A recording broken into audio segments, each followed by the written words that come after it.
எல்லோரும் சொன்னார்கள். இஸ்லாமிய பெருமக்கள் சொல்வார்கள், இறைவனிடம் கையேந்துங்கள், அவனை இல்லை என்று சொல்வார்கள். இந்து மதம் சொல்லும், கேட்பதை கொடுப்பவனை கிஸ்ஸா கிஸ்ஸா என்று சொல்லும். அதே போல கிறிஸ்தவ மதத்தை சார்ந்தவர் சொல்வார்கள், தட்டுங்கள் திறக்கப்படும், கேளுங்கள் கொடுக்கப்படும் என்று சொல்வார்கள். ஆனால் கேட்காமலே கொடுக்கக்கூடிய ஒரு தலைவர் தமிழ்நாட்டில் இனி தோன்ற போகிறார். அவர்தான் தமிழ் மண்ணிலே முதலமைச்சராக வரப்போகிறார். அந்த வரலாறு படைக்கிற காலம்தான். எல்லோரும் நினைத்தார்கள் 10 கட்சியின் கூட்டணி அசைத்து விட முடியுமா நினைக்கிறார்கள்.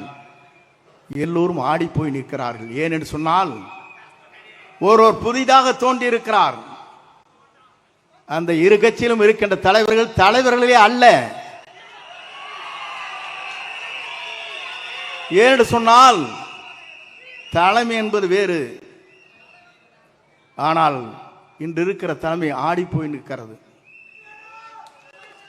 எப்போது இவர் வெளிவந்தாலும் சரி, இவரை தமிழ்நாட்டு மக்கள் முதலமைச்சர் ஆக்கியே தீர்வோம் என்ற சூழலை ஏற்று பணியாற்றி கொண்டிருக்கிறார்கள். இங்கே வந்திருக்கிற செயல் வீரர்களுக்கு தெரியும், எல்லோருக்கும் தெரியும், நாட்டு மக்களுக்கு தெரியும். நாளை தமிழகத்தை, நல்லாட்சியை தமிழகத்தில் நடத்தக்கூடிய ஆற்றலும் சிந்தனையும் தொலைநோக்கு பார்வையும் மனிதநேயமுக்கும் ஜாதி மத பேதமற்ற சமுதாயத்தை தமிழகத்திலே உருவாக்கக்கூடிய ஒரே தலைவர் நம்முடைய தளபதி மட்டும்தான் என்ற நிலை உருவாக்கப்பட்டிருக்கிறது. ஆகவே நீங்கள் கவலைப்பட தேவையில்லை. எந்த சக்தியாலும் தமிழ்நாட்டில் இனி நம்மை தடுத்து நிறுத்த முடியாது. அவர் வருவதை எந்த சக்தியாலும் தமிழ்நாட்டின் மண்ணிலே அவர் முதலமைச்சர் ஆவதை எந்த சக்தியாலும் தமிழ்நாட்டிலே நிறுத்தி விட முடியாது. அதைத்தான் இங்கே காணுகிறோம். நமக்கு கிடைத்திருக்கிறது விசில் சின்னம். நாம் எச்சரிக்கையாக இருக்க வேண்டும். தூங்கிக் கொண்டிருந்த இடத்திலே காதிலே சென்று விசிலை அடித்து விடாதீர்கள், ஓட்டு போய்விடும். பஸ் ஸ்டாண்டிலே வயதிலே இருக்கின்ற தடுமாறி கொண்டிருக்கிற பெரியவர் இருக்கின்றத்திலே திடீர் என்று விசில் அடித்தால் அவர் தடுமாறி போய்விடுவார். ஆகவே நம்முடைய விசிலை பொறுத்தவரை எச்சரிக்கையாக இருக்க வேண்டும்.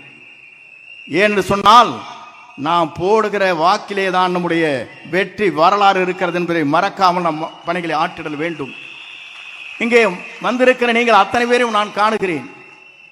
உணர்ச்சி வசமாக இங்கே இருக்கிறீர்கள். 1000 கொடுத்து அங்கே கூட்டுகிறார்கள்.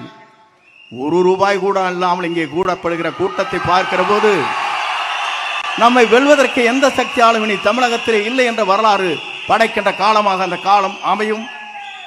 இங்கே வருகிறது